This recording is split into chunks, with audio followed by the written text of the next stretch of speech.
área de transferência da Gigahertz, esse é o 428º episódio do podcast, patrocinado pela Firmou Consultoria e apoiado, como sempre, pelos nossos queridíssimos mais detensos em gigahertz.fm/apoio, que, dentre as vantagens, tem acesso à edição sem edição, que assim que a gente termina de gravar o episódio, já recebe o episódio sem edição, sem cortes, com 20 minutos de papo que teve antes aqui, com todo o papo que acontece depois, quando tem bônus track, quando não tem também, sempre tem 1 hora de episódio a mais pra quem curte muito, e obrigado pra quem apoia. Eu sou o Marcos Mendes e tenho, claro, assim como outra semana por aqui, o Rambo e o Coca. Tudo bem com vocês? Olá. Excelente. Boa. A gente esqueceu, eu esqueci de colocar na pauta, a culpa é minha, não é de ninguém mais. De colocar na pauta da semana passada o quê? Que a palestra do Rambo já está no ar. Aquela que ele foi lá no Japão, viajou no tempo, voltou, semana passada já estava no ar. Eles publicaram em tempo recorde e passou batido por mim. Quer falar sobre a palestra agora que ela já está no ar, Rambo? Passou batido pra divulgar aqui, né? Porque você já tinha visto, já tinha mandado. Sim. Mas sim, tá no ar e é uma introdução à pesquisa de segurança. É para desenvolvedores e desenvolvedoras iOS principalmente. Mas quem tiver curiosidade de ter um gostinho ali de como é e quiser ver se eu me saí bem ou não na apresentação, dá uma olhadinha lá. E por enquanto tenho recebido bons feedbacks, o pessoal tem curtido e fico feliz. E já vi bastante gente comentando que começou a dar uma estudada, começou a fuçar nas coisas e tá pensando em fazer os seus primeiros bug reports de segurança. Então fiquei muito feliz. A ideia era pelo menos convencer uma pessoa. Acho que eu já convenci pelo menos 2. Então já tô no lucro. Excelente. Você dá o caminho das pedras desde o começo. Qual programa que baixa para você poder abrir o código e fuçar no código, né? Os primeiros passos. E teve o lance que você falou algumas semanas antes, quando estava preparando a palestra, que era sobre o uso de, IA para fazer algumas das imagens da palestra, né? E com você colocando ali meio pulverizado ao longo da palestra uma outra imagenzinha do Tim Cook, que o pessoal deu risada, né? O pessoal ficou... E vale a pena ver, o link vai estar aqui na descrição. Agora, comprovando o que você próprio falou, né? Outra coisa que inspira as pessoas, né? Você publicar no seu blog uma vez a cada ano, culpa da Apple, né? Que demora pra corrigir os bugs. A cada ano e meio, um bug novo que ela corrigiu, e foi o caso na última semana, né? Foi, a Apple corrigiu um bug que eu havia reportado e não é só culpa da Apple não postar no blog, né? Também não vou terceirizar a preguiça aqui, mas... Às vezes também tem algumas vulnerabilidades que são corrigidas, mas o vetor que levou aquela vulnerabilidade às vezes pode levar à descoberta de outras, então eu prefiro dar uma segurada para não dar ideias para pessoas com más intenções e também para não dar ideias para pessoas com boas intenções que vão pegar o bounty no meu lugar, né? Aí eu vou lá e dou uma palestra ensinando tudo, né? Mas enfim, outro cenário. Então eu postei lá no meu blog e era um probleminha bem chatinho, pra dizer o mínimo, que basicamente, e o título do blog que não é clickbait, embora é óbvio que a intenção seja chamar a atenção e a pessoa clicar, né? Mas de fato é bricar o iPhone com uma linha de código. Bricar soft brick, né? Você consegue restaurar ele depois, não vira um tijolo irrecuperável, mas é um perrengue bem grande e eu mostro lá como é que funciona e foi bem interessante porque realmente foi um vetor de vulnerabilidade que eu não imaginava que poderia ser e não é muito tradicional, digamos assim. Teve bastante gente de segurança mesmo que veio comentar, poxa, que ideia diferente, parabéns. E o resultado foi esse, então era um widgetzinho safado que fazia o seu iPhone entrar num loop infinito de reiniciar e só restaurando, basicamente. E aí, no artigo eu detalho tudo. E tá bem explicadinho, até eu entendi. Então vale a pena dar uma espiadinha pra quem tem qualquer nível de curiosidade a respeito disso.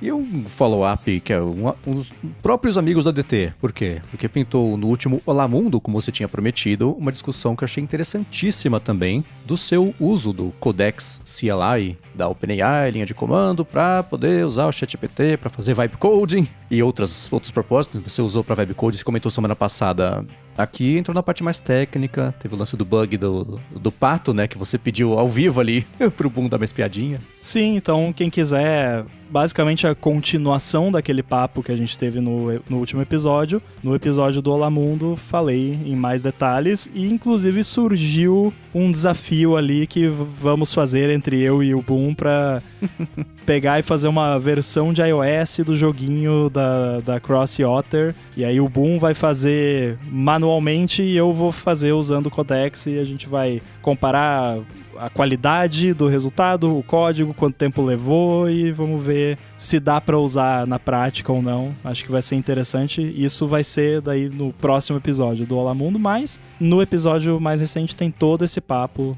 detalhado de como foi, com essa questão do bug do DuckDuckGo também. Muito bom, vale a pena escutar. Se vocês nunca ouviram o Olá Mundo, ótimo ponto de partida. Tô gostando cada vez mais. Acho que eu tô entendendo cada vez mais, aí me faz gostar cada vez mais do podcast também.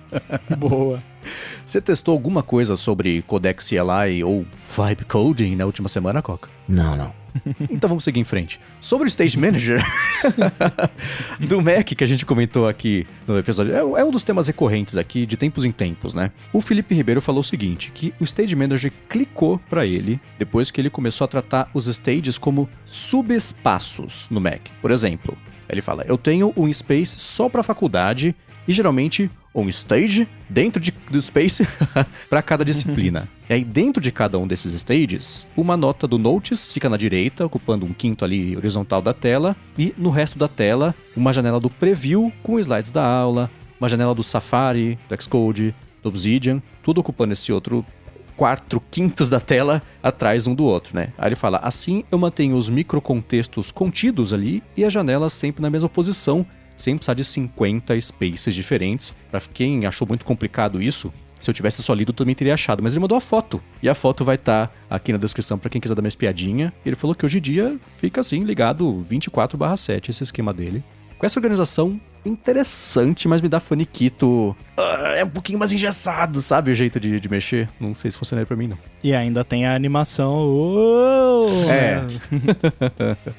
Mas interessante, pra quem também tem outros usos, conte pra gente, porque como nós três concluímos que não era pra gente, não ficou muito útil o segmento, né? Então se você, assim como foi no caso dele, tem algum tipo de uso específico, manda, porque eu acho que pode ajudar mais gente a ver se assim encaixa no dia a dia, encaixa na cuca, né? Sobre o papo de mouse, né? Corre aqui esse assunto no ADT. O Thiago Alves disse que também é da escola de mouse sempre. Acha que para 99% das coisas, ele é mais rápido com o mouse, tanto que ele trabalha com o notebook da empresa, da Windows, ele utilizou a vida toda, só que agora ele foi pro Mac e passou a pesquisar sobre o Magic Mouse. E ele raramente vê alguém falando, algo minimamente bom, a não ser sobre o design. Ele questiona se é tão ruim assim e queria saber a nossa opinião, já que não é nada barato. Eu já saio da frente e digo que eu sou fã do Magic Mouse, né?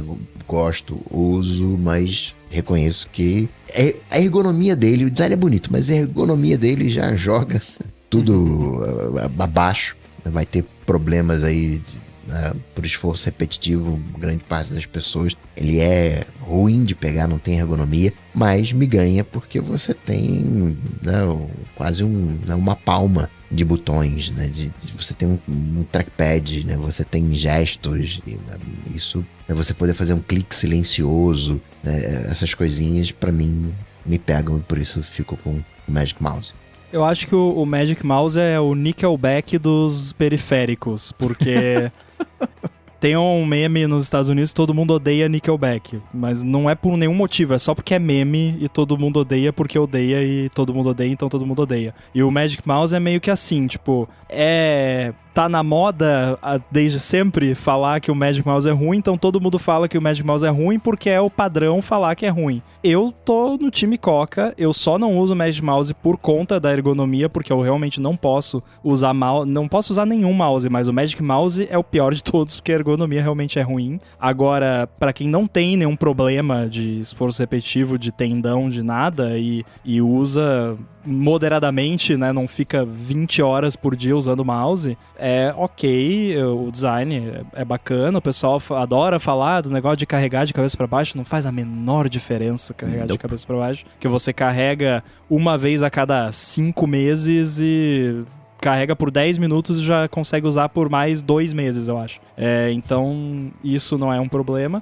Eu acho que vale a pena se você não tiver problema com a questão da ergonomia. Aí vai de você, do seu corpo, se o seu braço suporta usar um mouse que não é muito ergonômico, né? Eu tô vendo que, de repente, a Apple tinha que fazer com o mouse o que ela fez com os AirPods, que é, tiramos uma média das orelhas de não sei quantos milhões de pessoas e fizemos o formato. Então vai ser tipo um blob, assim, todo disforme, mas é um negócio que encaixa bonitinho na mão de todo mundo, ou da maioria das pessoas, pelo menos, e tem gestos e tudo mais. Daí vai ser horroroso, mas pelo menos vai ser ergonômico. Eu acho que o Gurman tinha comentado que tinha algo exatamente assim acontecendo justamente com a próxima versão do mouse, mas eu não lembro muito dos detalhes. Quando eu na agência, quando eu trabalhava em agência, eu usava o Magic Mouse, eu nunca tive problema de dor na mão por falta de ergonomia, eu achava legal fazer os gestos todos, controlar ele direto como se fosse um trackpad light, tudo ok. Aí eu experimentei o Logitech MX Master, e aí retroativamente você vê como ele acaba sendo pior, né? Ele e o Felipe Espósito, que tá de casa nova. Pra quem não acompanhou a última fonte, escuta que a gente explorou bastante a mudança de vida dele. Parabéns casa oficialmente online, aqui né? no UT também. Ele não comprou uma casa nova ou mudou de casa.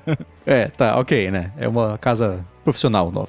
Ele também usa, falou que usa o MX Master quando o mouse dele tá de ponta cabeça, carregando. O Edgar Contente falou que o MX Master é tudo de bom, não tem comparação. E assim, o MX Master é um upgrade em relação ao mouse da Apple. Também acho que é negócio de carregar de ponta cabeça.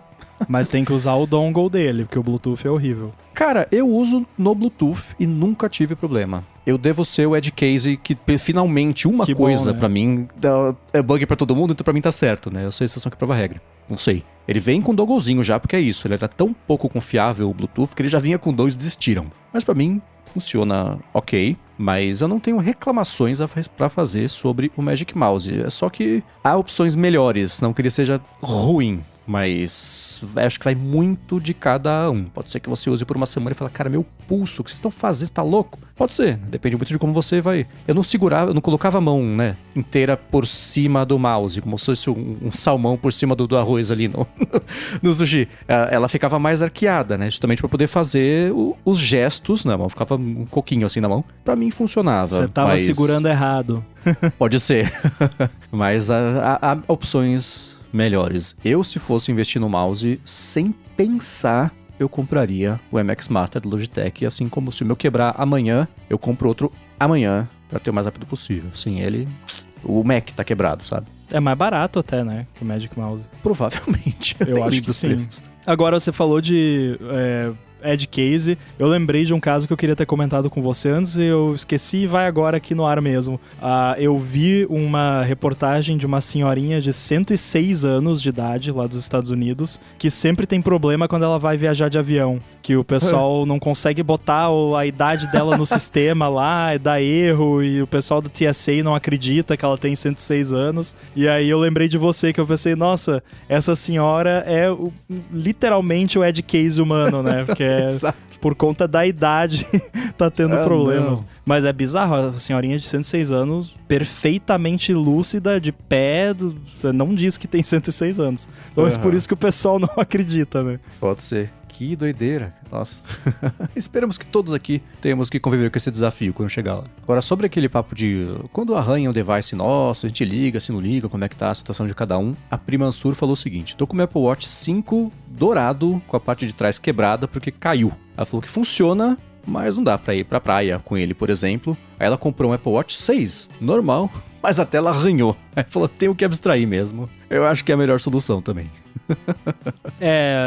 Eu não compro, né, momento babaca, talvez, classe média sofre, mas eu não posso comprar Apple Watch normal. Tem que ser alguma versão que tenha tela de safira, porque senão, uma semana a tela tá toda arranhada. E a tela de safira do Apple Watch é boa, porque o meu Apple Watch atual, eu já dei cada porrada dele na parede, no muro, às vezes passeando com o cachorro, daí ele vê um negócio, dá uma puxadinha ali, o abraço vai pá, o iPod no muro, na parede. Não arranhou até agora, não quebrou nada. Então, pra quem tem umas situações em que o iPod raspa na parede, é melhor comprar a versão com tela de safira. Pra mim é a mesma coisa pelo mesmo motivo. Eu nunca comprei a versão de alumínio por isso, que eu sei que eu ia bater em algum lugar. O próprio com safira, você bate e fala, nossa, agora trincou. Nada. Nunca. Já aconteceu de eu bater, tipo, no muro, assim, ficar um arranhão branco da tinta do muro.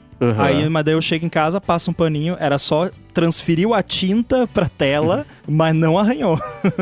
Eu já arranhei a carcaça, porque é diferente, né? Mas o display mesmo, nunca cheguei a arranhar. E sabe qual é o problema? Isso dá confiança pra gente. Então, se agora eu comprasse um de alumínio, ia ser pior ainda. Eu ia arriscar mais rápido ainda. Porque eu tenho um certo conforto de bater, né?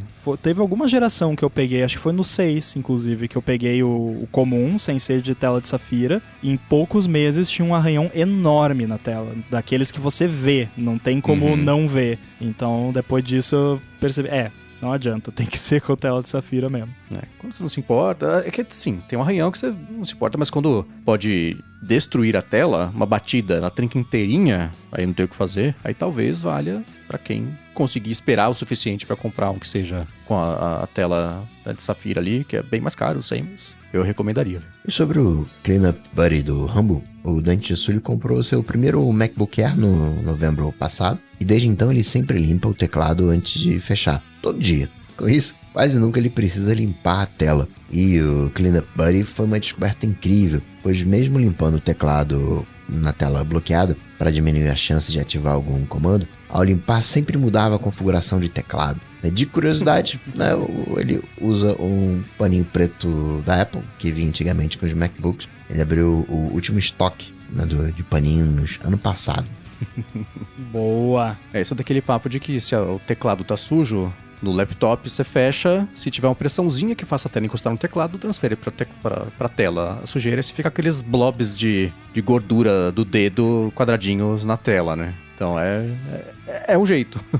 Todo dia é obstinação, hein? Tem uma coisa que pode acontecer usando o Cleanup Buddy que eu descobri, mas eu acho que não acontece com muita gente porque ninguém reportou até hoje. Mas existe a possibilidade de você causar um cisdiagnose com o Cleanup Buddy, porque, se eu não me engano, o atalho de teclado do cisdiagnose é Command, Option, Control, Shift, ponto. É basicamente todas as teclas modificadoras e ponto. E aí, às vezes, se eu tô muito empolgado limpando o teclado, já aconteceu de dar, porque esse aí eu dei uma olhada, eu acho que eu não tenho como bloquear isso usando o Cleanup Buddy. Então, paciência, mas não causa nenhum prejuízo, é só, enfim, só vai salvar um arquivinho ali temporário. Mas se alguém estiver limpando com o Cleanup Buddy e a tela der uma piscadinha e aparecer depois um arquivo .tar, .gz ali numa pasta temporária, é isso, não se preocupe. Não é malware. Mas para isso teria que limpar com as duas mãos, né? É isso que eu fiquei olhando. Control só tem o lado esquerdo, né? Eu já consegui, assim, aquele movimento circular, né? E aí eu não sei, talvez tenha um delayzinho que, se ele sente que apertou ali as teclas em menos de 500 milissegundos uma da outra, não sei. Mas já dei o trigger aqui sem querer já. Peraí, mas se você limpa o teclado como se estivesse limpando uma travessa, assim, passando rápido de um lado pro outro? Às vezes sim. Nossa, quando eu tá vou muito tecla sujo, por sim. tecla, bonitinho, né? Eu não tenho essa mente. Acho que é pular todas as teclas na minha mão se eu fizesse isso. Ain't Não tenho nobody essa got time confiança, for não. that. Mas é que eu limpo quase todo dia, então... Tá, né, ok. Aí vai ganhando aquela confiança de maltratar, né? de vez em quando eu faço essa limpeza minuciosa, com ar comprimido pra tirar farelinhos e coisa, mas o diário é só esse, né, metralhadora. Tá, nossa, não tenho essa coragem, não. Tem que colocar nas instruções do Cleanup Buddy que tem que limpar da direita pra esquerda circularmente. Sabe uma coisa que eu já pensei em fazer? Porque quando você tá limpando, ele tá engolindo o teclado ali, as teclas, né? Então quando ele sabe que teclas estão sendo apertadas quando você tá limpando. Eu já pensei em ter, tipo, um gráfico mostrando quais teclas você limpou mais e menos. Legal, hein? Fazer... Nossa, essa ideia é muito boa. Sabe o que você pode fazer? Ir fazendo um mapinha de calor. Então, eu pensei em fazer exatamente isso. Legal, Só legal, tem legal. um problema. Eu teria que mapear o layout de todos os teclados, pelo menos os da Apple, né? E aí isso me desanimou. Então, mas pelo menos poderia ter, tipo, a tecla Command da esquerda você limpa com menos frequência, sei lá, alguma brincadeirinha assim. Dá uma limpadinha no Option que tá sujo, hein? Você não limpou direito o Option não, hein? Agora, fazendo tudo ao contrário, pra quem escutou esses últimos 5 minutos falar do que vocês estão falando. Rambo, o que é o Cleanup Buddy? Ah, sim, é um app que você instala no Mac e abre rapidinho ali e bota pra limpar, e aí ele bloqueia o teclado e o mouse pra você poder limpar sem ativar nada, e depois você segura as duas teclas Command por 3 segundos e ele desbloqueia o teclado e bola pra frente. É isso, bem simples. E é free. E ele te ofende cada vez que você usa também. Ele tem uma pegada meio Carrot Weather que no começo ele te xinga, fala que o seu teclado tá sujo, e aí depois você pode... ele te dá uma mensagem bonitinha. Seguindo aqui, chegou um follow bem old do William. Ele falou assim: uns anos atrás, o Marcos reclamou de um excesso de chamadas que caíam depois de 6 segundos. E você sabe que as pessoas escutam com atenção, que eu nem lembrava que eu tinha feito isso. Obrigado, William, por lembrar. Aí ele concluiu: recentemente teve uma matéria do Fantástico que falou das chamadas robocalls e o risco até de atender a tais chamadas. Ele mandou o link que eu vou deixar aqui na descrição. Tem um pouquinho do que a gente comentou aqui algumas vezes, né? Fazer a chamada, se atende, pronto, deu no sistema que essa é uma linha que tá ativa, que talvez seja você mesmo ou não interessa, a linha tá ativa, então essa é tipo prova de vida, né? Só pra garantir que tá lá, e sim, seu telefone vai parar em lista, que é vendida. Então quanto mais se atende, mais vão te ligar. Essa é basicamente a ideia. E na matéria fala, né, que a Anatel reportou que essas chamadas estão aumentando no Brasil. Então em janeiro e fevereiro foram 24 bilhões de ligações com B automáticas, dá 23 mil por segundo, e foi um aumento de 12% em um ano. E muito desses esquemas de chamada tá ligado a esquema legal de venda de dados, nem poderia fazer chamada para começo de conversa, tem um lance de esconder o número chamador, sei lá como é que chama o termo em português. Obrigado ao William por ter mandado, eu vou deixar aqui na descrição. Eu adoro o algoritmo do YouTube porque o Fantástico fez alguma matéria sobre alguma coisa a ver com golpes digitais, alguma coisa assim, há meses atrás, e por um acaso apareceu e eu assisti. E aí agora toda vez que o Fantástico faz alguma matéria, ou alguma matéria na Globo, no G1, sei lá, algum vídeo no YouTube dentro dessa categoria, aparece nos meus vídeos recomendados. E geralmente é algo que me interessa, e essa foi uma que eu assisti também. E eu já sabia disso, né, que eles usam essas ligações, mas foi interessante ver ali a investigação que eles fizeram de como funciona de fato a coisa. Achei bem interessante. Isso de ligação tem tanta camada, porque quando a gente fala lá com um atendente, não foi o atendente que te ligou. Peraí, eu vou ligar pra pessoa aqui. É um sistema que liga, e tem vários tipos de sistema, mas ele liga e, sei lá, tem 5 pessoas para atender. E aí ele sabe que a média é de 50% de ligações atendidas. Então, peraí, eu tenho 5 pessoas para disponíveis, ele liga para 10. E aí encaminha. Se naquele caso ali 6 pessoas atenderem, uma vai cair. Então, a orientação da empresa é: o tempo que é importante é que não é da minha empresa, os meus funcionários, eu que estou pagando. Então entra naquela categoria que não tem como ter perdão, assim, não tem como levar na boa fé, não tem como aliviar para, né, se tem uma coisinha, né, é a galera de ligação. Mas, por outro lado, se faz, é porque funciona. Se não funcionasse, a galera não estaria gastando dinheiro com isso, né? Eu acho que tem que acontecer uma mudança social, cultural, e envolve tecnologia também, que assim, eu já falei aqui, eu não atendo ligação, ponto. Se não for do meu pai, do meu cônjuge ou do meu irmão, sei lá, se o Marcos me ligar, eu não vou atender, porque não vai nem tocar o meu iPhone. E eu acho que a gente tem que, como sociedade, aprender que o telefone não serve mais pra nada. Ligar não serve mais por quê? Porque você não pode mais atender ligação de número que você não conhece, porque não dá. Porque se você for fazer isso, você não vive. Porque se eu olho no meu iPhone ali, por dia tem umas 50 chamadas ali, porque eu tô com bloquear chamadas de desconhecidos, atendidos, não, tem a opção lá de notificações do telefone, tá desligado. O aplicativo de telefone não pode me dar notificações no iPhone. Mas se eu olho lá, tá lá. E aí tem todo dia 50 ligações. E olha que eu nunca atendo. Ou seja, pela lógica dos robozinhos que ligam pra ver se o número tá ativo, o meu número já deveria ter caído numa lista de, tá inativo, ninguém atende isso aqui nunca, né? Ou imagina se você atendesse. Pois é, se atender uma ligação dessas, ferrou, né? Uhum. Então, assim, eu acho que tá na hora porque nessa reportagem teve lá alguém de RH falou, porque se o candidato não atender a nossa ligação, vai perder a vaga. Minha filha, aprende que as pessoas não podem mais viver em função do telefone e manda uma mensagem no WhatsApp, que hora eu posso te ligar?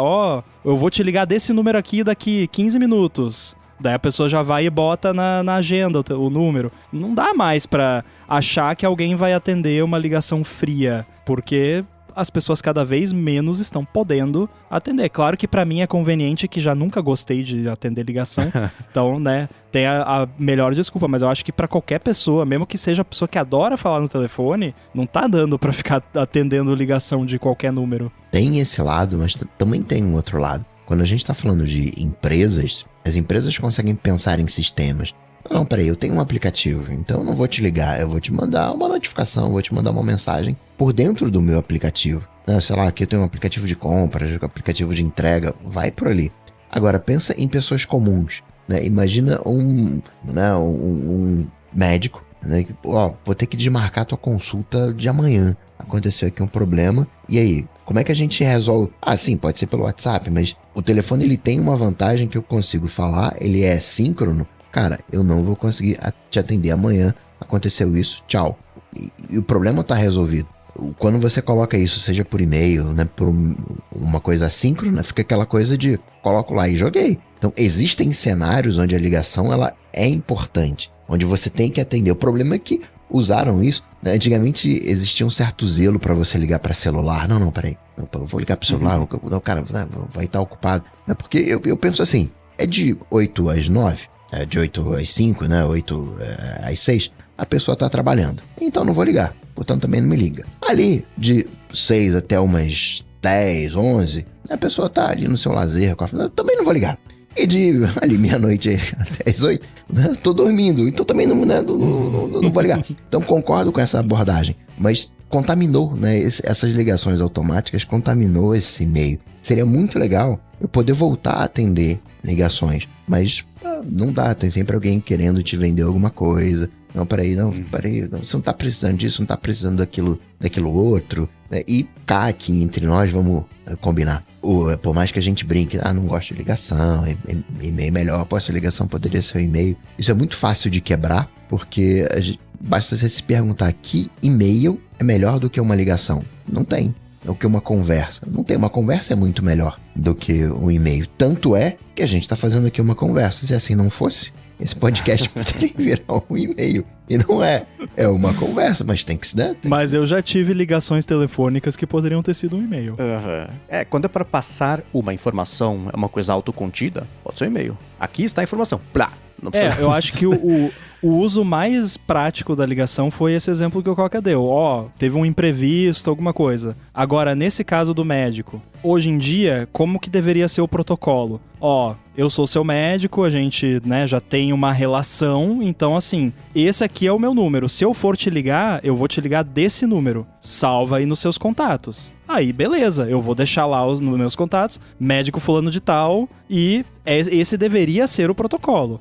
Mas não na é. escala, Rambo, isso não sei. O protocolo deve ser o seguinte, escuta... Mas na escala doutora, ninguém tá atendendo o telefone porque não dá. Então é isso que eu tô falando, tem que mudar a cultura. A cultura tem que ser, se você for me ligar, eu tenho que ter o seu número. Se eu não tenho o seu número, eu não vou te atender. E isso já é realidade pra muita gente. Não sou só eu que odeio o telefone. Mas assim...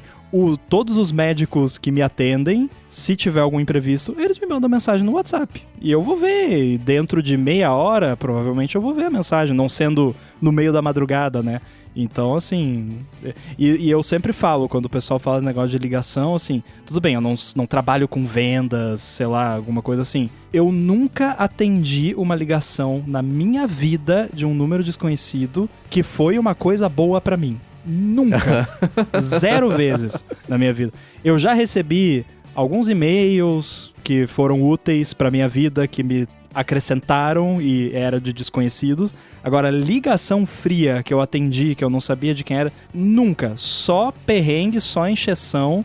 Então, né, pro ser humano médio, não vale a pena atender ligação de nenhum número desconhecido, porque a chance de você ou ser meramente ter o seu tempo roubado, ou pior, cair em algum tipo de golpe, é muito grande.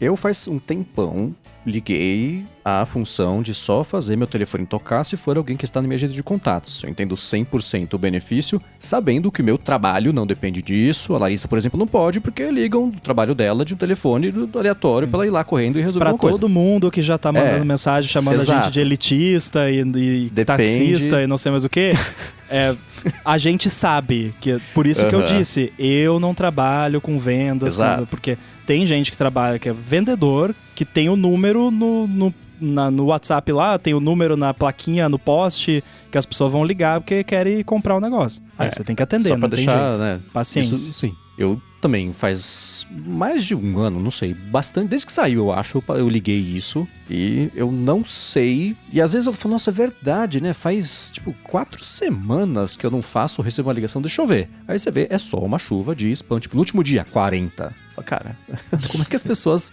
vivem, né, sem um negócio desse ativado, mesmo tendo que ser contra o trabalho, cara. E eu sinto muito por vocês, porque imagina você ser interrompido 40 vezes num dia pra nada. E quem tem a educação e quem não consegue não ouvir, escuta, senhor, você gostaria de saber sobre nossa nova oferta do prédio que vai lançar não sei onde? Passa aqui no stand. Sim, tá todo mundo fazendo o trabalho, eu sei, mas pesado. Você falou 4 semanas, eu acho que faz uns 4 anos que eu não faço ligação telefônica, exceto com familiares por WhatsApp, FaceTime, mas daí não conta. Bom, agora, hoje, ao longo do dia, o Rambo mandou uma das links, né, matérias, que eu chamo de lei de Rambo. Quando parece muito assustador é que não é tão grave assim. Foi um problema envolvendo milhões de aparelhos da Apple. A gente vai falar sobre isso, mas antes, eu vou tirar um minuto do episódio para agradecer a Firmou Consultoria, que está mais uma vez patrocinando o ADT e quer falar com você que está enrolando para resolver a sua declaração do imposto de renda, especialmente porque é uma coisa enrolada e você não sabe por onde começar. A Firmou quer esse perrengue. Quem escuta aqui o ADT já sabe que ela oferece serviços de contabilidade consultiva e gestão financeira, que é especializada em startups, desenvolvedores, empreendedores, profissionais liberais, pequenas e médias empresas, mas o que talvez nem todo mundo saiba é que além de resolver os perrengues da vida PJ de todo mundo, ela também resolve os perrengues da pessoa física. Em caso tipo agora, que o prazo da declaração está bem apertado, ainda mais se for um imposto meio enrolado, então para ajudar quem escuta aqui o ADT, a Firmou está fazendo o seguinte: se você tem alguma dúvida se teu imposto de renda está enrolado, você entra em contato com a Firmou, bate um papo sem compromisso para você ver por conta própria que ela vai conseguir te ajudar. Conversando com eles, é curioso porque eles têm falado sobre muitos dos casos que aparecem lá no dia a dia, né? As pessoas com dúvida, ou pior, né? Não sabe que tem uma coisa... Como é que se declara criptomoeda, por exemplo? Você quer ir preso por causa disso? Não, né? Então faz o seguinte, vai no Facebook, vai no Instagram e procura por exagerei, né? Vai no Instagram e procura por Firmou Consultoria, que ela tá pronta para ajudar todo mundo que escuta aqui o ADT sem compromisso. Eles gostam do desafio, falaram quanto mais enrolado, melhor. Então, mais uma vez, @Firmou Consultoria no Facebook ou no Instagram. A gente tem certeza que ela vai resolver tudo para você, assim como faz todo dia aqui pra gente. Muito obrigado a Firmou pelo patrocínio de mais esse episódio do ADT e por literalmente todo o apoio a Gigahertz. Valeu! Obrigado, Firmou. Muito bem, Rambo e Coca, vocês que manjam bastante de segurança, tenho que me preocupar porque milhões de aparelhos da Apple com AirPlay podem ser hackeados via Wi-Fi. E agora? Só pra começar, esse bug já foi corrigido pela Apple? Já. Ah, tá bom, obrigado. Agora, não adianta a Apple corrigir e ninguém atualizar as coisas, né? Então já começa por aí, né? Então que bug é esse? Bom, são vários bugs, na verdade, acho que foram 17 CVEs diferentes, todos eles envolvendo o AirPlay. E aí, né, aquele lance que a gente sempre fala, da lei de Rumble que você falou, sempre saem essas matérias, né, um bug gravíssimo. Dessa vez, não é exagero, realmente é uma falha muito grave, várias falhas, mas que a gente pode combinar todas elas, e todas elas podem ser usadas em combinação por alguém que tem más intenções, e realmente são falhas bem graves, e não são aquelas falhas que você precisa ser uma NSO Group da vida para conseguir tirar proveito delas, o que já aumenta também o nível de risco. Isso tudo dito, qual a probabilidade de qualquer pessoa que está ouvindo este episódio, ou nós mesmos aqui, sermos alvo desse tipo de falha? Praticamente zero, porque é o tipo de coisa que quem vai fazer o ataque tem que já estar na mesma rede que o dispositivo afetado. Claro que aí poderia, né? E aí é que entra o lance de talvez teria que ser uma NSO Group da vida, porque daí, não, mas aí eu vou ter uma vulnerabilidade no seu roteador Wi-Fi que eu vou explorar para conseguir entrar na sua rede Wi-Fi, e aí estando na sua rede Wi-Fi,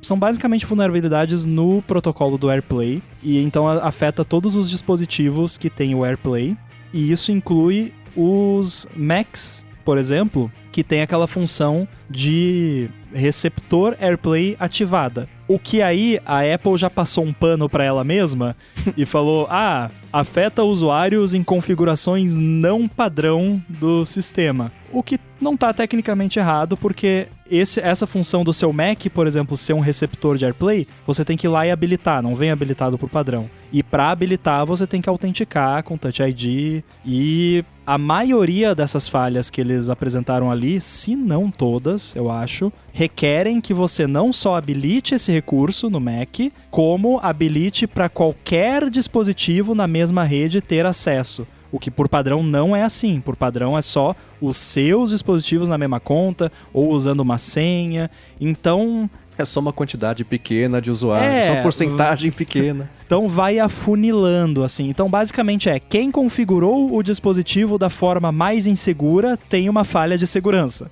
Né? Porém, essa falha de segurança não deveria existir, é uma falha grave, porque é aquele tipo de falha que eu falo que é tipo, você entrou num lugar ali, conectou no Wi-Fi e pum, hackearam o seu Mac, o seu iPhone, qualquer coisa assim. Realmente é esse tipo de falha que permite esse tipo de ataque, que é o pior tipo de ataque que existe, que é o Zero Click Remote Code Execution, que é a execução remota de código arbitrário, zero clique. Você não precisa fazer nada, você só precisa estar no ambiente com o dispositivo vulnerável, e a pessoa que quer explorar a vulnerabilidade também, ou ter um dispositivo ali rodando um negócio que vai explorar, e aí você pode sofrer esse ataque que permitiria execução de código arbitrário no seu device, o que quer dizer, basicamente, pegar informações e fazer o que quiser, basicamente, com limitações, principalmente no iOS, né? E no iOS também tem esse recurso de receptor AirPlay, que também tem que ser ativado, não vem ativado por padrão. Então, a realidade é que a maioria das pessoas nunca seria nem uma possibilidade de alvo desse ataque, porque não teria esse recurso ativado, e se tivesse ativado, não estaria ativado da forma mais insegura, que não é a forma padrão de configurar. O que é mais preocupante, na verdade, é que não só essa falha afeta os dispositivos da Apple, Mac, iPhone, etc., que já teve atualização, e não só para as versões mais recentes, teve atualização até do macOS Ventura corrigindo esse bug. Então, se você tá no macOS Ventura porque não quer atualizar ou porque não tem como atualizar, tem a atualização do Ventura corrigindo, tem do Sonoma, do Sequoia e de versões antigas do iOS e do iPadOS também. Mas enfim, o pior isso também afeta dispositivos AirPlay de terceiros. Que usam o SDK do AirPlay da Apple, que também foi atualizado, porém, O SDK do AirPlay foi atualizado. O fabricante do dispositivo tem que ir lá pegar o SDK atualizado, fazer um build do firmware do device com o SDK do AirPlay atualizado, lançar esse update pro device e os usuários têm que atualizar o firmware do device. Aí eu já fico em dúvida, né? Porque não é algo tão prático e provavelmente deve ter dispositivo vulnerável que não recebe mais atualização, porque já é legacy e não tem atualização. Então aí fica mais complicado. Então, para quem tem dispositivo AirPlay de terceiros e que não recebe atualização de firmware, de software, ou nem sabe se recebe, dá uma olhada se tem atualização pro seu device, porque, assim, chance de alguém atacar você com isso, mínima. Porém, é um device, geralmente esses devices IoT são menos seguros no geral, então eu me sentiria desconfortável de manter um device assim em casa. E tem aquela coisa de que depois que um bug é descoberto e divulgado, aumenta muito a quantidade de ataques em cima desse bug. Alguém que vai usar Vibe Code em ChatGPT pra tentar achar um jeito de explorar isso, né? É que nem, sei lá, quando aparecem esses vídeos, né? Fiz o Windows 95 aqui conectado na internet. Olha, dá 30 segundos aparece um monte de vírus, de alerta, de não sei o quê, porque a máquina vira um zumbi na hora, né? Porque já não tem mais um tipo de correção de segurança. O Windows XP já é assim hoje em dia. Então, eu vi um vídeo no YouTube, conectei o Windows XP na internet, olha no que deu.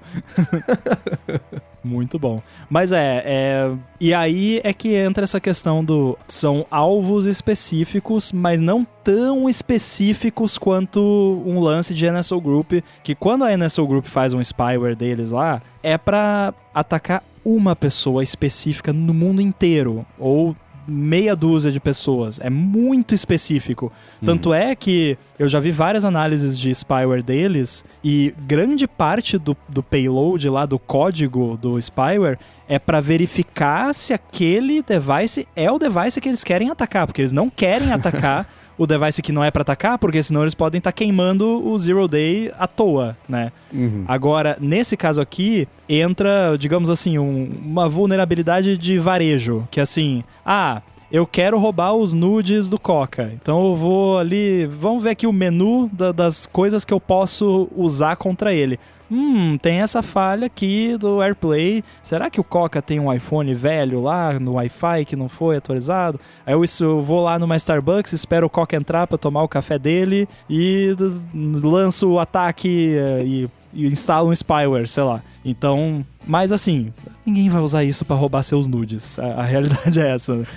Se for, vai ser... Você tem que ser um alvo ainda, mas um alvo mais genérico do que alguém que seria alvo de um NSO Group, que seria alguém político, ativista, alguma coisa assim. Então é bem mais preocupante. Nesse caso, os headlines não estão tão absurdos assim, porque de fato... E tem um detalhe também sobre essas vulnerabilidades, que pelo menos algumas delas, elas são que chama de wormable, que é um dispositivo infectado pode infectar outros dispositivos. Que é a ideia original do vírus, né? Que é um computador infecta o outro, assim como os seres humanos infectam os outros, assim como eu estou agora, inclusive, que estou com um vírus. Mas isso é um problema também, porque aí alguém vai lá... alguém sabe que o Rafa mora comigo. Aí o Rafa demora mais pra atualizar o iPhone dele. Aí a pessoa vai lá no trabalho do Rafa, conecta no Wi-Fi do trabalho, infecta o iPhone do Rafa, e quando o Rafa vem pra casa, o iPhone dele infecta qualquer dispositivo meu, e aí, né, digamos que eu fosse o alvo. Então tem esse aspecto também que torna a coisa mais perigosa, e alguém pode lançar em vários lugares públicos, vai lá no Wi-Fi do aeroporto e bota um negócio que fica rodando 24 horas por dia para pegar o máximo de devices possível para criar uma botnet para fazer ataque DDoS. Enfim, tem N possibilidades. Então, agora que isso tá público, embora o pessoal não tenha publicado ainda a prova de conceito deles, justamente para não facilitar demais, né? E eles até demoraram um pouco para publicar a respeito, justamente para dar um tempinho do pessoal atualizar. Então, agora que isso tá público, existe uma chance de começarem a rolar ataques, né? Deve ter, sei lá, hotel que tem AirPlay na TV do quarto do hotel. Assim, cuidado, né? Eu não sei se nesses casos a TV do quarto tá conectada no mesmo Wi-Fi que você se conectaria com o seu device, mas se o seu device não tiver atualizado, você pode chegar lá no quarto do hotel, conectar no Wi-Fi do hotel, a TV tá infectada com o negócio e infecta o seu device. Então, existe sim um risco disso se espalhar e ser usado, talvez não como um ataque direto a muitas pessoas, mas como uma coisa mais difusa para ter um vetor de DDoS ou alguma coisa parecida. Minerar Bitcoin, sei lá. Foi o que eu pensei. Então a lição é, se você tem nudes, não vá na Starbucks. Acho que essa é o que eu tô tomando aqui do exemplo que você deu. Eu achei muito bom o nome, Airborne, que tem a ver com AirPlay. O Airborne é sobre vírus que tá ali no ar, infectando, etc. Agora, usando os seus conhecimentos de desenvolvimento de segurança, eu vou te pedir para resolver o problema, porque eu fiquei pensando nisso. Existiria alguma coisa que teria que partir da Apple ou, sei lá, um protocolo padrão da indústria para poder fazer um auto-update em situações assim? Ou isso só abriria um vetor de ataque, porque o auto-update poderia distribuir um bug tipo, como é que chama lá? CrowdStrike. Mas como que se você tivesse orçamento infinito, como é que você resolveria isso? Olha, a Apple não tem orçamento infinito, mas ela tem bastante dinheiro.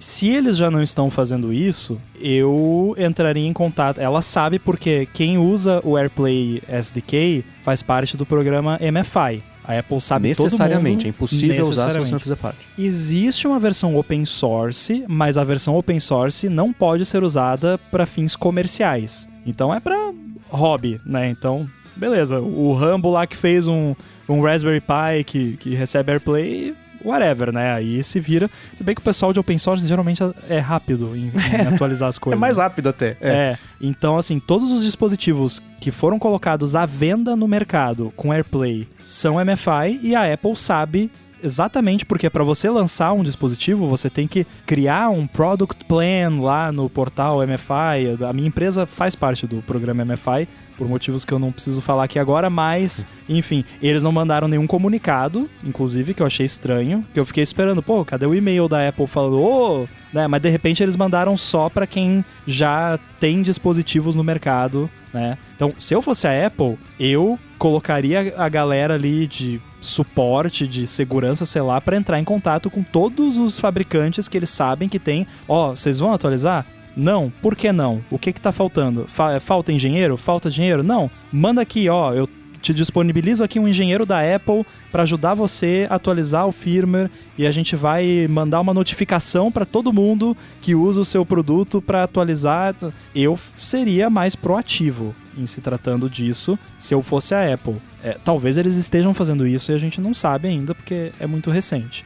Mais fundacional, o que tem que ser feito já está sendo feito, só que demora muito, que é ir migrando essas coisas para linguagens de programação que impedem esse tipo de vulnerabilidade de acontecer, ou pelo menos tornam muito mais difícil, e se acontecer, tornam muito mais difícil de ser explorado, porque essas coisas são feitas em C, e aí buffer overflow, tem N coisas, aí os sistemas têm proteções contra isso, mas por conta da natureza de como a linguagem é feita, esse tipo de problema é muito difícil de corrigir e impedir que aconteça, a não ser que a pessoa que programou seja perfeita, e ninguém é perfeito. Então, né, e aí por isso linguagens como Rust, Swift e por aí vai, que são mais pensadas para impedir que esse tipo de coisa aconteça para começo de conversa, tendem a ser, não é a solução, é só fazer tudo em Swift que não vai ter mais problema. Não, mas melhora muito, né? E eles já estão trabalhando para isso, mas é o tipo de coisa que demora décadas. Então, com o tempo a coisa vai se ajeitando. Bom, é claro que eu vou deixar o link da notícia e do estudo mesmo do pessoal que descobriu, mudou esses dois links, eu vou colocar aqui na descrição para quem quiser mergulhar mais a fundo. Claro que impressões, perguntas, comentários vocês dão em gigahertz.fm/feedback. Agora eu quero trazer uma pergunta que veio do Marco Serafim que eu achei curta e grossa e ótima. Eu tenho mesmo que usar o Clean My Mac ou alguma coisa assim? Pô, essa é uma pergunta tão coca. Vamos lá. Eu pensei que você estivesse bebendo aí pra... Precisar, não precisa, mas ele vai facilitar algumas coisas. Como é que você tem uma visualização fácil, por exemplo, de tudo aquilo que tá no auto-iniciar. Talvez você, não, eu já vi lá, eu vou nos ajustes, tem lá nos usuários, grupos ali, tem um negócio iniciar automaticamente, que eu posso até ocultar o aplicativo, que agora acho que foi removido, tem lá a lista de coisas. Sim, mas tem outros lugares, tem os agentes, tem os daemons, e o Clean My Mac ele consegue concentrar. No geral, o Clean My Mac ele vai fazer um bom trabalho, mas tem coisas que não adianta, né? Ah, vou limpar a memória RAM. Não adianta, porque vai ocupar de novo o mesmo espaço, aquilo dali é necessário. Fora que isso acaba perdendo performance, porque é meio como o iOS, né? Quando o aplicativo ele tá na memória e você fecha, ele não sai da memória, ele fica lá na memória ainda de alguma maneira, só que fica ali, né, pré-carregado. Isso significa que quando abrir o aplicativo de novo, não vai lá no disco e carrega tudo para a memória. Já vai lá, ih, rapaz, estava carregado aqui, né? Você tem algumas acelerações, mas tem aquela coisa, né? Não, caramba, peraí, eu preciso ter aqui uma memória livre, eu preciso ter espaço em disco livre. O Clean My Mac ele pode ajudar, não, vou limpar aqui os caches. É cache, a função é essa, tá ali. Deixa que o sistema, deixa ele trabalhar, mas às vezes precisa de uma ajudinha. Né? Ah, quero remover, sei lá, a gente tava reclamando outro dia, os caras da Adobe, né, que sai instalando trocentas coisas. E aí aparece alguma coisa, onde é que eu vou? Às vezes você não tem nem ideia, né, da estrutura. E aí o Clean My Mac é legal que ele centraliza isso. Quando a gente desinstala um aplicativo, via de regra, ele desinstala só os executáveis, mas as configurações ficam. Então, se você der uma olhada na sua, digamos, árvore de diretórios, você vai ver, caramba, por que esse aplicativo está aqui? Por que as configurações desse aplicativo estão aqui? Eu não uso esse aplicativo desde 2017, porque se removeu e se espeta, se entranha dentro do iCloud e o sistema ele se resolve, tá lá. Ocupa, sim, um espaço, mas é um espaço mínimo, não afeta nada. Mas quando você, por exemplo, desinstala com o Clean My Mac, tem uma opção, remover por completo, remover tudo, remover também as configurações. Tem uma opçãozinha extra que vai remover os executáveis e também os dados associados. Então, precisa. Não. É bom? É. Agora, eu acho que o único que presta é o Clean My Mac. Deve ter outros também que prestam, mas acho que o único que presta é o Clean My Mac, porque os demais é meio, né? Era Cleanse My Mac. Mac Keeper. Assim. Tinha um negócio assim, que era mais engodo, mais, né, falcatrua do que propriamente... Esse outro, eu não lembro se era esse, mas tinha um que às vezes você tava num site, abriu um pop-up, seu Mac está infectado, não sei o que, baixe o... Não vou... Acho que era o Mac Keeper, mas se não for, desculpa. Mas eu tenho quase certeza que era, né? E aí, é triste até porque, por conta disso, muitas pessoas passaram a associar toda essa categoria de apps como scam, né? E aí já várias pessoas vieram me perguntar, o Clean My Mac é golpe? É um scam? Né? Não é. É um aplicativo super útil. Eu tenho uma birra com esse tipo de aplicativo, porque para quem é desenvolvedor de aplicativo, tipo eu, e aplicativo para macOS, às vezes tem coisas que esses aplicativos fazem que ferram o seu aplicativo. E o usuário que vai usar esse tipo de ferramenta sem saber o que tá fazendo, às vezes dá um tiro no próprio pé e não entende depois por que a coisa tá acontecendo. Por exemplo, teve uma vez alguém no suporte do AirBuddy lá, todo dia o AirBuddy tá baixando aqui, tá consumindo não sei quantos mega de internet aqui, de bandwidth, né? Tá baixando lá centenas de megabytes de coisa da internet. Por que? E aí eu fiquei bem bugado, porque não era pra isso estar acontecendo, porque o AirBuddy baixa ali meia dúzia de videozinhos dos devices pra fazer as animações e é isso. E aí tem um set dos devices mais comuns e cores mais comuns que ele baixa por padrão,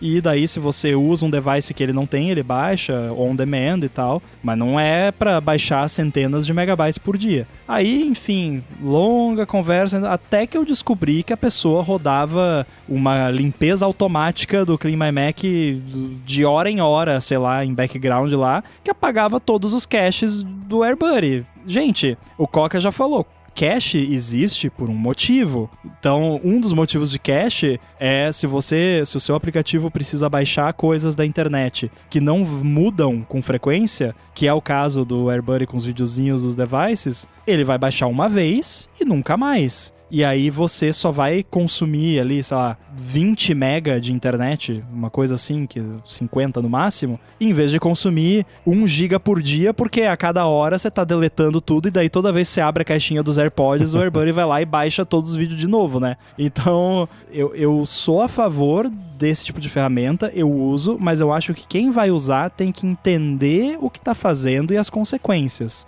E não jogar no colo do desenvolvedor, depois você ferrou o app lá, porque fica rodando o negócio sem saber o que é, e aí depois joga no colo, pô, tá esse problema aqui. E a pessoa nunca fala que tá usando o Clean My Mac, né? Eu é que tenho que adivinhar. Né? E aí teve um caso lá também que o Clean My Mac resolveu que ele queria ajudar os usuários a manter os apps atualizados. Aí, os apps, quase todo app de Mac que não é via App Store, usa um sistema chamado Sparkle para atualizações automáticas. E aí tem lá no arquivinho de informações do app a URL é um feed, basicamente, um feed RSS dos updates do app. Que o app, de tempo em tempo, olha lá e se tem atualização, avisa, instala e tal. O Clean My Mac resolveu ler essa informação lá dos apps e ficar bombardeando os servidores. E aí eu não sei se foi um bug ou o que foi, que é tipo, tinha gente lá que derrubou o servidor de atualização do app porque o Clean My Mac de 20 milhões de usuários ficava, a cada segundo virou um DDoS nos servidores de atualização. Então tem que tomar cuidado o que você faz com esse tipo de... Por exemplo, remover idiomas não utilizados. Não faz isso, você vai ferrar o seu Mac, porque... aplicativo hoje em dia tem assinatura de código, os arquivos de strings dos idiomas, eles fazem parte dessa assinatura de código. Se mexer ali, o app não funciona mais. E aí você não vai reclamar pro Clean My Mac, né? Vai reclamar pro desenvolvedor do app. Então, use, mas se você souber o que você tá fazendo. Se não, o Mac toma conta e se limpa sozinho. Ele é autolimpante. Agora o Thiago quer saber. Faz uns meses eu passei a usar o iMessage para falar com pessoas próximas por conta da possibilidade de ouvir e mandar áudio pelo Apple Watch, a integração entre os aparelhos também. Porém, é um parto para mandar qualquer arquivo de áudio que, nossa, é bem desanimador. Com vocês acontece a mesma coisa, porque chega a parecer que é algo fora do normal quando a gente compara com o WhatsApp e o Telegram, além de não possibilitar ouvir áudio em 1.5, 2x. Eu vou sair da frente e falar que sim. O iMessage sempre foi muito ruim para administrar qualquer coisa ligada ao envio ou consumo de áudio. Um ponto positivo dele, ele implementou antes até do WhatsApp oficialmente transcrição, mas é bem ruim. As pessoas sabem que eu não sou fã de áudio, então eu não recebo áudio com frequência. Eu tô caçando aqui, mas eu acho que tem um jeito de você, se você tocar e segurar, e tem um lugar que eu acho que você consegue ouvir acelerado, mas é meio escondido. Só que isso fica sob júdice, eu posso ter só inventado. Eu não sei, mas como é a impressão de vocês? WhatsApp eu uso, Telegram eu uso e uso áudio neles também, embora não envie. Mas no iMessage, acho que eu nunca mandei um áudio. Eu tô caçando aqui um áudio e não consegui achar. Então vou deixar como follow-up aqui pra... Eu mando um áudio pra mim mesmo e vejo o que acontece. Mas eu acho que tocando e segurando tinha um lance de você acelerar, então eu tô bem doido. Mas sim, o suporte áudio do iMessage sempre foi bem ruim. Eu não sei se é uma questão cultural, se em Cupertino, entre os Estados Unidos em geral, não se manda tanto áudio quanto brasileiros no WhatsApp. Né? Voltando ao lance de ligação, é muito doido, né? É cultural, não tem jeito, não tem como escapar. Eu precisei de um orçamento de uma assistência aqui perto de casa. O cara me mandou um áudio de 3 segundos, eu não ouvi por princípios. Perdeu a venda, perdeu a assistência. Devia ser, ô seu Marcos, tudo bem? Cara, pelo amor de Deus, né? Então eu não ouvi. Mas acho que não tem como fugir. Né? Então eu acho que talvez culturalmente... Elitista. Fazer o quê? A gente prioriza as coisas no dia a dia, essa não era uma delas. Aí eu resolvi em outro lugar, que não mandou áudio. Não, mas o que me pega também nessas coisas, né? É que a galera às vezes usa esse argumento, mas o cara tá trabalhando. Aí eu fico pensando, pô, só esses caras que trabalham, né? São as únicas pessoas que trabalham. Eu não trabalho, né? Tá certo. Mas você trabalha em escritório, aí não conta. Ah, tá, entendi. Não tá no corre. Ó, eu mandei um áudio de teste aqui pro nosso grupo ali e eu não achei nenhum jeito fácil, pelo menos, de reproduzir reproduzir em mais do que 1x. O lance de reproduzir... Achei. Achou? Como é que faz? Se você tocar e segurar no botão de play, aparece 1x, 1.25, 1,5, 2. Que ridículo, ninguém vai descobrir isso. Porque eu toquei e segurei na mensagem, né? Daí tem só as mensagem opções... não. Nossa, é muito trabalhoso colocar um botãozinho do lado ali que nem o WhatsApp fez, né? Que, aliás, muita gente descobriu o advento do áudio 1.5, 2x por causa dos áudios no WhatsApp. Eu achei...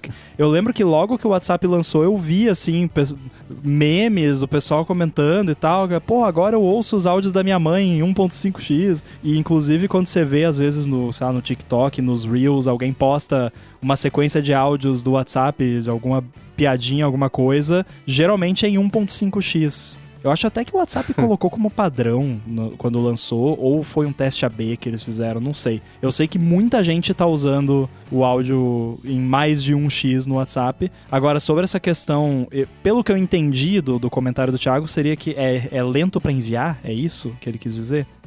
Eu entendi que é clunky.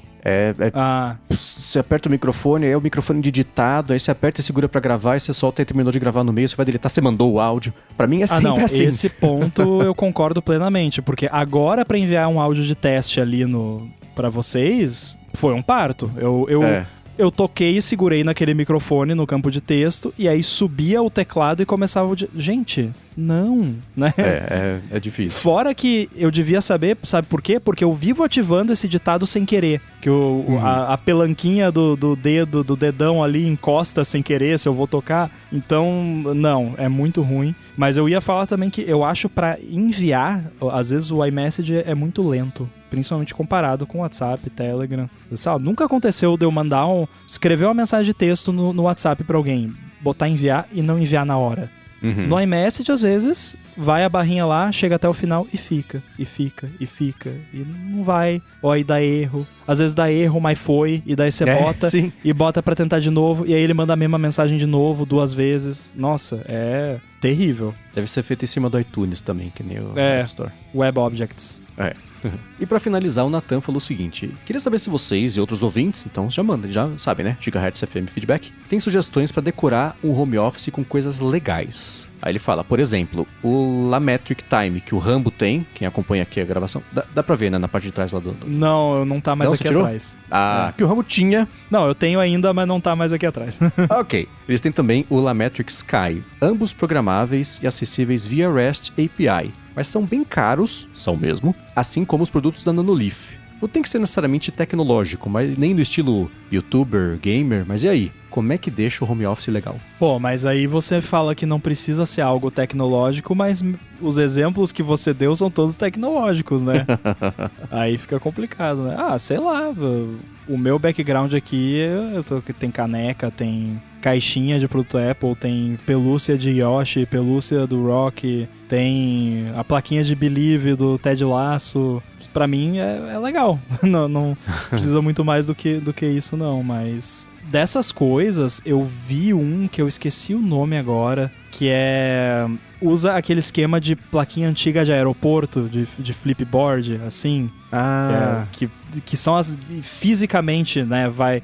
Sim. Eu esqueci o nome disso. É muito lindo. Mas é muito caro, mas aí é muito caro mesmo, é tipo $5.000 o negócio. Nossa. Aí não tem condição, assim, é um sonho de um dia eu vou ter um negócio desse, mas não vai ser agora. Eu vou ter que achar um Zero Click RCE lá pra ganhar 1 milhão da Apple, daí eu compro. Então não vai ser, mas o Lametric, eu não lembro dele ser muito caro. Claro que barato não é, até porque, se eu não me engano, não tem disponível no Brasil, então vai ter que trazer de fora, mas comparado com esse outro que eu falei, é até acessível. E aí tem a opção também de você, se você tem alguma inclinação mais dev, que, né, por ser uma pessoa que brinca com APIs REST, que eu sei, então vale você olhar aí, de repente... comprar ali um ESP32, uma telinha, fazer um negocinho na impressora 3D. Se você não tem impressora 3D, encomenda de algum lugar.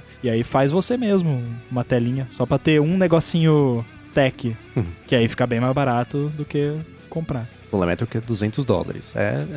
É um salgadinho. compromisso. É uma compra, um né? É um presentão que você ou dá pra si mesmo, ou se você foi muito bom menino o ano inteiro, talvez o Papai Noel traga, mas... Eu dei só pro porque, meu pai. assim, aí, tá vendo? É que faz muito tempo que eu comprei, então a dor já passou, por isso que eu não lembrava do preço.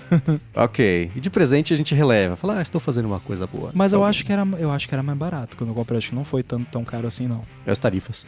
Não, faz uns bons, sei lá, 3 anos, talvez, então faz sentido ter encarecido. Eu acho simpático aqueles objetos físicos com movimento, tipo bolinhas. Claro que pega, né, vai fazer um barulho. Mas tem um que eu vi recentemente, achei mó legal, de uma gota que sobe. Na verdade ela não sobe, ela desce, mas pelo efeito de luz parece que ela tá subindo. E aí vai dar problema também ficar ali com a luz, mas eu gosto dessas coisas mecânicas, de engrenagens. Porque você fica ali olhando, né, é envolvente ali, né? Tipo um relógio, aí você vê o mecanismo do relógio se mexendo. Eu tenho um apreço por essas coisas mecânicas. Mas muito disso, dessas ideias, uma pessoa que lida com, né, design de interiores, essa coisa, ali você conversa ali com a pessoa, diz a tua vibe, a pessoa mapeia rapidinho, né? Os caras são especialistas nisso. Você gosta disso? Tá bom, vamos colocar aí uma prancha de surf. Pronto, e resolve o problema. Eu tendo, né, quem me vê no vídeo sabe, não tem uma cor e é de propósito. O painel que o Dante fez pra mim, abraço pra ele. Branco na parede, branca na minha frente. A única coisa decorativa mesmo que tem é exatamente a plaquinha do Believe que o Rambo tem, que ele me deu de presente, fica aqui na minha frente. E é semi-inspirador também, né? Mas de resto, os painéis que eu tenho na minha frente com a parede, que é de tijolo, como é que chama lá? Tijolo não. Cimento queimado, o pattern é da mesma textura e cor, é tudo bem parecido. Tô mostrando aqui, ó, no meu lado e na minha frente, não tem nada também. Então. É o painel acústico branco na parede branca, igualzinho aí. Do Dante também, inclusive. E eu, quando trabalhava na agência, é aquele lance de agência, né? Aí você bota bonequinho, você bota não sei o que, foto. Aí eu fui percebendo que era só um bando de coisa, de tralha, que ficava no meio do caminho, e tirei tudo, e foi uma benção.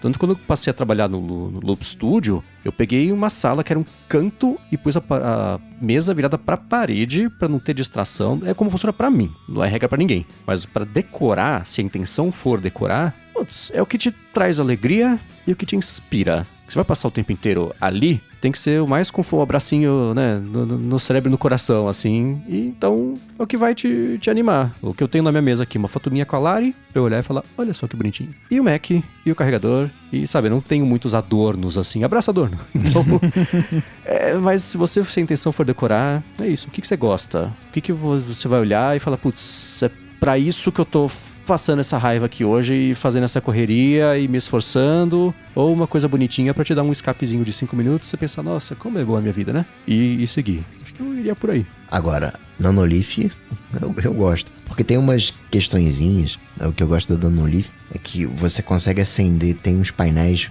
que você consegue montar, encaixar, e eles acendem individualmente, você tem controle individual.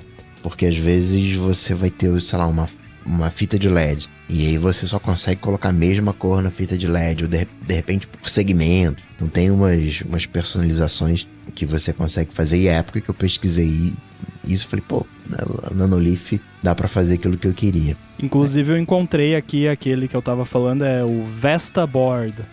Eu vou deixar aqui na descrição. Bem bonitinho.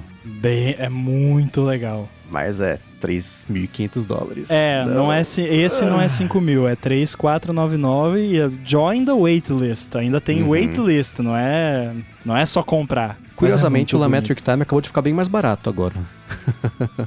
Nada como ancorar com uma coisa inatingível. Fala, não, 200 conto até que dá. Não, e pior que esse Vesta Board, você olha pra ele... primeiro, eu acho isso o ápice do design. Eu acho lindo, assim. E fora que é o negócio mecânico ali, os negocinhos trocando. Mas você olha, vê como o negócio funciona e tal, faz todo sentido custar o que custa, porque cada caractere do negócio é um negócio mecânico e tem que ser reliable, né? Não pode estragar depois de 5 minutos. Então... é um negócio caro mesmo, não tem como baratear muito. Mas é lindo, nossa. É muito lindo. Muito bem, para achar os links de tudo o que a gente comentou ao longo do episódio, vai em gigahertz.fm/adt/428 ou dá mais piada nas notas do episódio. Quero, como sempre, agradecer a vocês que deixam reviews, avaliações, que comentam, que recomendam, que vão em gigahertz.fm/feedback, sugerem pautas, mandam perguntas, comentários e ajudam a gente a tornar os episódios cada vez mais bacanas para vocês, que esse é o objetivo, né?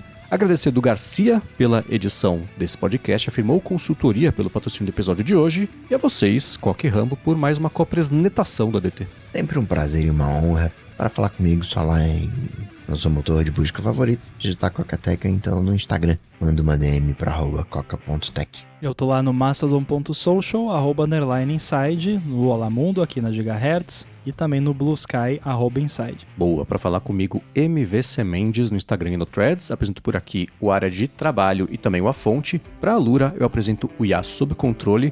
E sai todo sábado no Mac Magazine minha coluna opinativa, fim de semana passado, sobre a nova guerra dos navegadores que vai ser travada no território da IA. Porque vai estar lá, dê uma lidinha, comentem se vocês quiserem. Tudo dito e posto, a gente volta na semana que vem. Tchau, tchau. Valeu!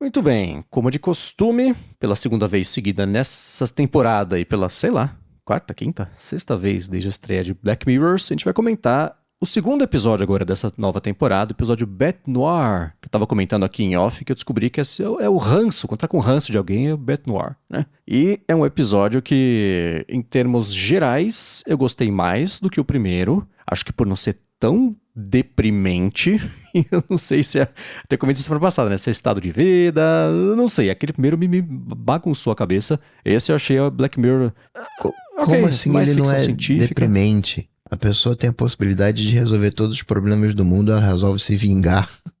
E não bullying, resolve nada. do bullying do adolescente. Mas eu Mas eu acho não que sei. dentro do grande esquema das coisas, é bem menos deprimente que o episódio anterior, porque quem nunca quis se vingar de um bully, não é mesmo? Exato. Acho que dá pra ter uma empatia até. Então, em linhas gerais, antes de tocar o sininho dos spoilers aqui, se o meu primeiro, pelo menos, foi thumbs down, esse pra mim rolou. Como é que foi pra vocês? Rolou. É engraçadinho, é fofinho, mas não me convence, assim, né? É muito... Não dá pra você... Como é que você compra uma tecnologia daquela, né? Muita... Talvez até um dia, né? Exista algo assim, sei lá, vai saber, né? Uma maneira de navegar entre os multiversos, mas a tecnologia para mim não me pegou, não foi factível, a maneira como resolve, assim, é divertidinho, né, e algumas implicações também emocionais, mas ele não me pegou, assim, no geral. Concordo que ele foi um episódio mais interessante que o anterior, mas ele não é um dos melhores de Black Mirror, não entra na lista do top 10, é legalzinho, como o outro, mas o outro acho que me pegou mais do que esse. Tem uma coisa que eu não tô conseguindo colocar meu dedo, que não funciona em português isso? Não. Que tá me incomodando nessa temporada, que eu não sei dizer exatamente. Que assim, e vocês me digam se Black Mirror sempre foi assim e eu não tava lembrado. Mas eu não tô me sentindo desafiado assistindo. Pois é. Tudo muito óbvio, muito simples, assim, sei lá, talvez seja esses 2 primeiros episódios que são assim, mas sei lá, eu sei o que vai acontecer e o que eu acho que vai acontecer basicamente é o que acontece, e aí eu meio que entro naquela vibe do Coca quando lançam algum produto ou atualização se eu fosse fazer esse episódio seria assim, então eu queria algo, sei lá, que me desafiasse um pouco mais, que não fosse tão... que nos primeiros 2 minutos eu já sei do que se trata o episódio e já entendi tudo, sabe? Sei lá, uma parada mais Severance, talvez? Talvez Severance recalibrou demais pro outro lado e aí eu tô achando muito pro outro lado e isso que tá me incomodando um pouco, não sei. Eu acho que a gente está mais dessensibilizado porque o mundo tá muito mais doido agora do que era há 10 anos, há algumas temporadas, quando a ideia do primeiro-ministro britânico ser extorquido, fazer uma coisa absurda, soava absurdo. Hoje Nossa, é terça-feira. Aquilo lá super aconteceria hoje em dia. Então eu acho que tem um pouco disso. Esse episódio em especial, eu concordo que esse específico, ele foge... Bom, temporada passada teve lobisomem, né? Teve outras coisas que fugiram mais ainda. Mas dentro do mundo de tecnologia, esse foge do... E se a gente pegar esse aspecto que soa só um pouquinho estranho e elevar socialmente, eticamente, pro inaceitável, pro absurdo e botar no 11? A maioria dos episódios antigos, né, aquele não sei quantos million merits, né, que era absurda a ideia de o anúncio parar de tocar se você não estivesse olhando pra ele, né? Você fala... Então eu acho que isso aconteceu. Esse episódio eu acho que ele é mais próximo de Severance do que de Black Mirror mesmo. Você acertou não da comparação, né? Você falou sobre a diferença, na verdade, porque ele é mais ficção científica do que a crítica tecnosociopoliticológica. Porém, tem um aspecto que talvez... Assim, eu achei muito óbvio, então pra mim também, por isso que, assim... Mas talvez a ideia seja essa, porque talvez tenha sido óbvio pra algumas pessoas e pra outras não. Porém, o primeiro episódio abordou enshittification, como a gente falou aqui, sem usar o termo nem nada, mas que eu até comentei, talvez tem pessoas que não tinham percebido que as coisas hoje em dia são assim, que assistindo esse episódio que eleva pro 11 e trata de um jeito absurdo, talvez tenham parado pra pensar, nossa, mas é assim mesmo, né? Talvez tenha acontecido isso. E esse segundo episódio aborda gaslighting, que é uma questão psicológica que é discutida em alguns círculos por aí, mas nem todo mundo sabe, nem todo mundo já ouviu falar. E eu me senti gaslit assistindo esse episódio, e eu acho que talvez, pra quem se colocou no lugar da personagem principal ali, talvez tenha se sentido dessa forma e tenha identificado situações na sua vida em que isso aconteceu e que a pessoa não sabia que isso existia e não sabia, e claro que o episódio não é educativo em si, vamos aprender o que é, né? Mas às vezes é melhor mostrar dessa forma, que a pessoa vê, nossa, mas eu me senti exatamente como eu me senti aquela vez que a pessoa falou pra mim que eu tinha falado uma coisa que eu não tinha falado. Exatamente. E a pessoa passa a pensar, vai conversar a respeito com alguém e tal, nossa, então tem nome pra isso, né? Então eu acho que tem esse aspecto crítica social, né, que às vezes pode ser até educativo, de certa forma. Ótimo ponto, faz total sentido. Agora, como é que é? Declarações iniciais feitas, tá tocado o sininho de spoilers, podemos falar sobre o que acontece de verdade ao longo do episódio. E eu vou quebrar totalmente o fluxo de qualquer coisa e falar sobre a última cena, que o episódio, assim, ele tá beleza, pum. Eu falei, não! O quê? Como né? E vai indo, todo, né? A evolução da história eu achei boa, me prendeu. Aí bota ela. Acho que é o jeito ruim de fazer o encerramento, como, por exemplo, o USS Callister é excelente. Tudo bem, você quer mostrar que o poder absoluto vai corromper absolutamente até quem passou por um perrengue e agora foi colocado na posição. Veja só, o homem é o lobo do homem do mesmo jeito, né? Mas eu não sei se a cena ficou estranha, eu não sei se não justificou, se, assim, não foi earned, sabe? Mas ela, como líder do universo lá, sendo adorada, Maria, Ave Maria, né? Até traduziram como Ave Maria. Não. Desfez tudo que eu tinha gostado nos últimos 40 minutos, últimos 30 Fora segundos. o CGI vagabundo, né? Então. Assim, tipo, já é uma coisa que desagrada, assim, como roteiro e tudo mais. Talvez se não fosse um CGI safado, teria salvado um pouco, mas... tá muito ruim. Muito ruim mesmo. E o episódio começa com a Maria, a gente descobre que ela trabalha numa empresa que foi citada no episódio anterior ou no outro, não sei, né? Numa empresa O comercial, uma dos comerciais que a Rashida Jones no primeiro episódio fala da empresa é essa empresa, né? Que, aliás, o trabalho dela parece ser bem legal, né? Bem divertido, que é, tipo, criar comidas, basicamente. Aham.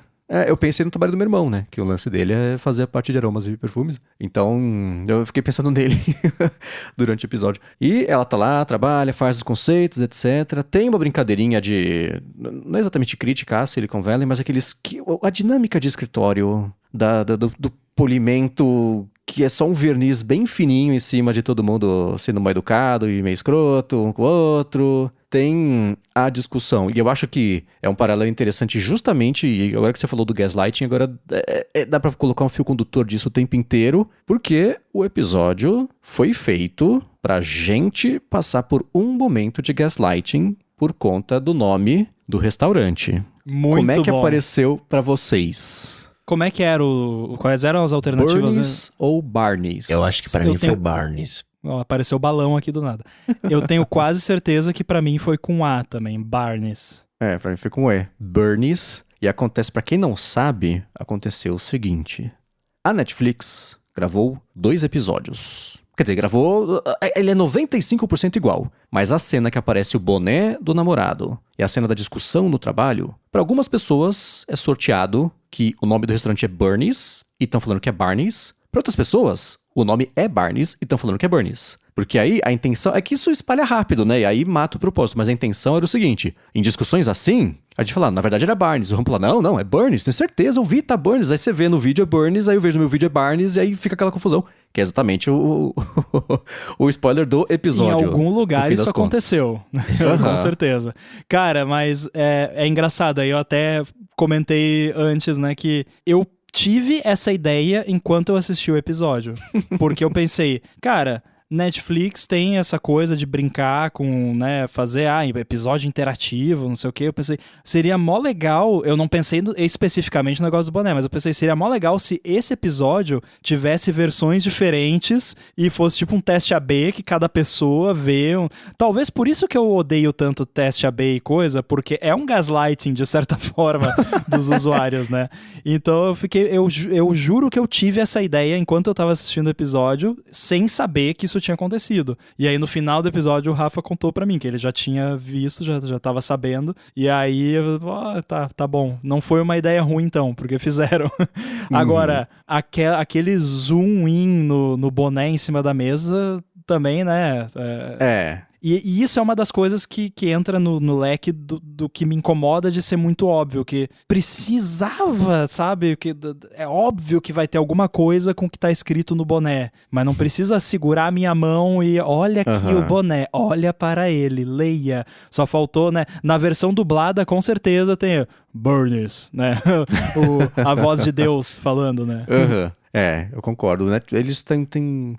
Eu noto isso como uma coisa meio geral, sabia? As séries e filmes estão pegando muito na mão das pessoas, para as pessoas não se sentirem perdidas e ficarem desencorajadas de ver que eu não tô entendendo nada. Aí fica tão óbvio tudo. Assim, uma série que não faz isso, bati no microfone, curiosamente, é The Studio. Porque tem umas brincadeirinhas e umas sacadinhas que eles confiam que você vai sacar. Eu não sei se é porque já é meio de Hollywood sobre Hollywood para Hollywood, então você já compra a ideia de prestar atenção porque você vai sacar as piadas internas meio por osmose, mas eles têm umas coisinhas assim que a hora que acontece ela pega. Isso eu tô achando muito legal de ver o The Studio. E também assim, eu não culpo também porque a gente é de uma geração que consegue sentar na frente da TV e assistir um negócio de 1 hora. Eu não sei como é que tá as gerações mais recentes, se a pessoa não fica mexendo scrollando no threads ali enquanto assiste, e aí tem que ser assim, porque senão a pessoa realmente não vai entender nada, porque a pessoa não fica assistindo, fica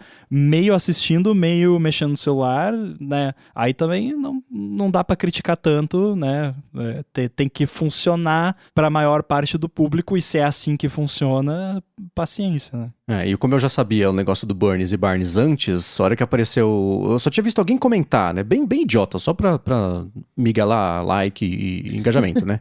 Estragou a brincadeira. Mas a hora que apareceu o bonézão na frente, nossa, gente, foi tipo isso. Putz, já sabendo o que era, ficou mais óbvio ainda que era... Preste atenção, isso é importante. Faltou só umas setas, uma de cada lado, piscando e apontando. Assim, mas bom, a gente tem essa parte, a gente descobre, aí entra, né, o elemento surpresa, que é como é que chama a personagem? Verity, que é a Rose McEwan.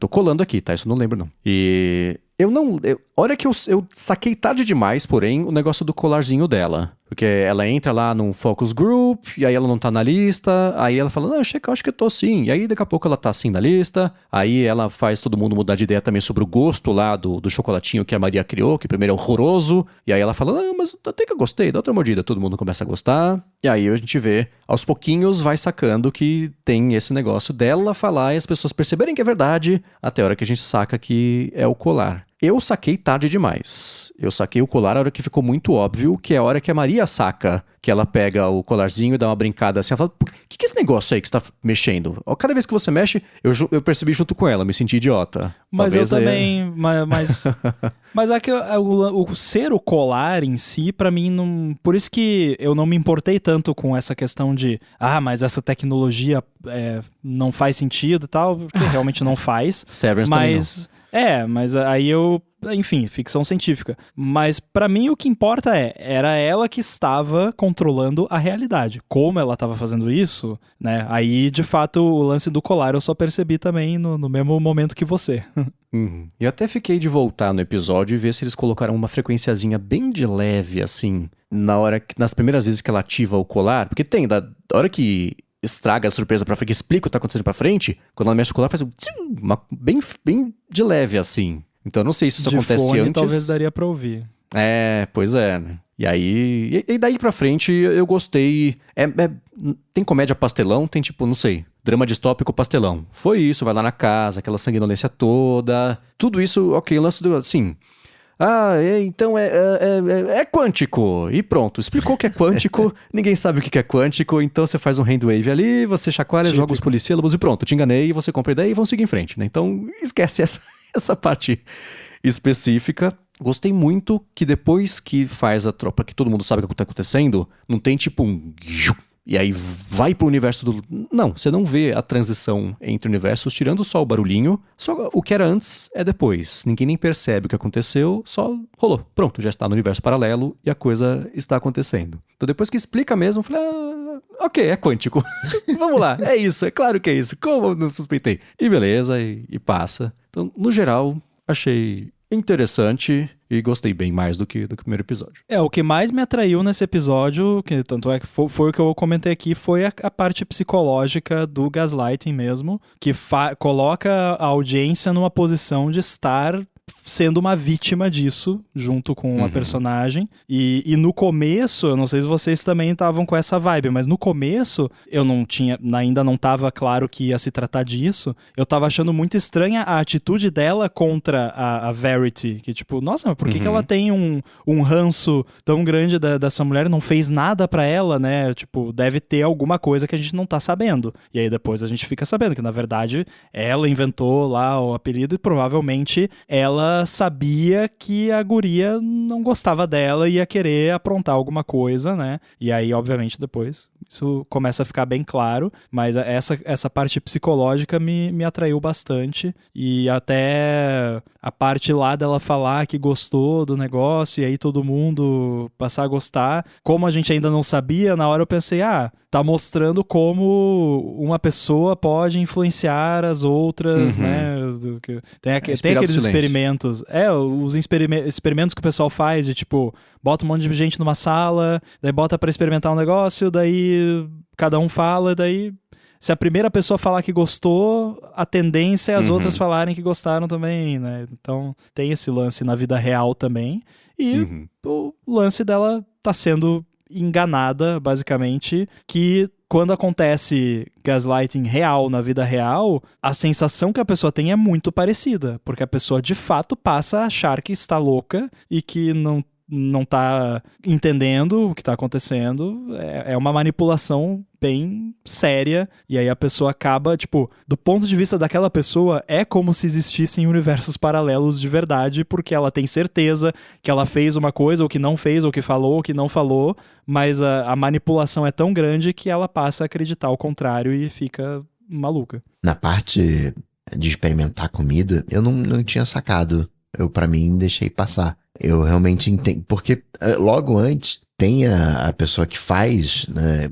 Que dá a entender que uma pessoa projetou e aí a outra foi e executou. Ah, caraca, você conseguiu. E parecia que tava ok. E eles colocam pra teste. E aí a minha percepção ali foi que no primeiro momento é estranho, mas depois você se acostuma. Eu não tinha naquele momento captado que aquilo também já era um efeito da gotinha, né, do pingente. E pra mim, embora tenha esse lado psicológico e tudo mais, e o episódio eu acho que ele não vai por aí, mas uma coisa que eu olhei também é um pouco de, não fake news, mas de se reescrever o passado, né? Um revisionismo histórico que a gente vai fazendo um pouco hoje, né? De, tá, não, peraí, não era assim, você sempre de alguma maneira vai enfeitando a coisa para que ela pareça não exatamente como aconteceu, né? Você vai suavizando, seja para um lado ou para o outro, para onde você quer, né?